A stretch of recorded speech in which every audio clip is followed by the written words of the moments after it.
الرجیم بسم اللہ الرحمن الرحیم۔ ایک بھائی کا سوال ہے کہ کالا لباس پہننا جائز ہے یا ناجائز ہے۔ تو اس حوالے سے اہم گفتگو ہے اور اہم مسئلہ ہے، توجہ طلب ہے کہ یہ بھی سننے کو ملتا ہے کہ کالا لباس جو ہے یہ جہنمیوں کا لباس ہے، اس لیے اس کو نہیں پہننا چاہیے۔ تو اس طرح کی بھی کوئی حدیث نہیں ہے، نہ ہی اس طرح کا کوئی بیان ہے کہ کالا لباس جہنمیوں کا لباس ہے۔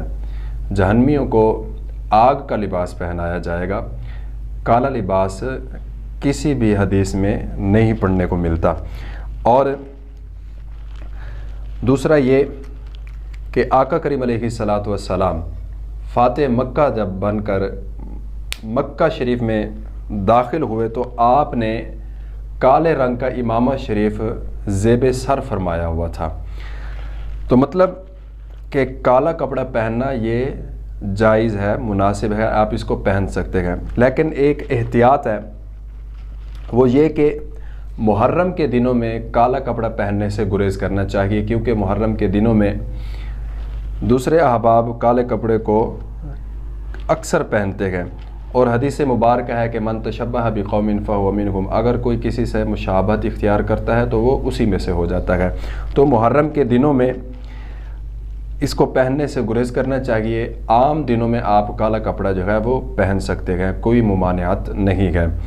اور ایک بات کہ شوق کے طور پر کالا کپڑا پہننا، مطلب اگر کسی علاقہ میں یا کسی جگہ پر یہ رواج ہے کہ وہ کالا کپڑا شوق کے طور پر پہنتے ہیں، تو 3 دن تک جو ہے نا شوق کے طور پر کالا کپڑا پہنے، اس کے بعد اگر چوتھے دن کوئی بندہ کالا کپڑا پہنتا ہے تو وہ شوق میں شمار ہوگا، اور یہ جو ہے اس کو حرام قرار دیا گیا ہے۔ تو کوشش کرنی چاہیے کہ محرم کے دنوں میں کالا کپڑا پہننے سے گریز فرمائیں، اور اس کے علاوہ عام ایام میں آپ کالا کپڑا پہن سکتے ہیں، یہ جائز ہے احناف کے نزدیک۔ فقہ حنفی میں یہ بات لکھی ہوئی ملتی ہے کہ کالا کپڑا پہننے میں ممانعت کوئی نہیں ہے، یہ جائز ہے۔ واللہ اعلم بالصواب۔ اللہ رب العزت ہم سب کو دین متین کی سمجھ عطا فرمائے، آمین والسلام۔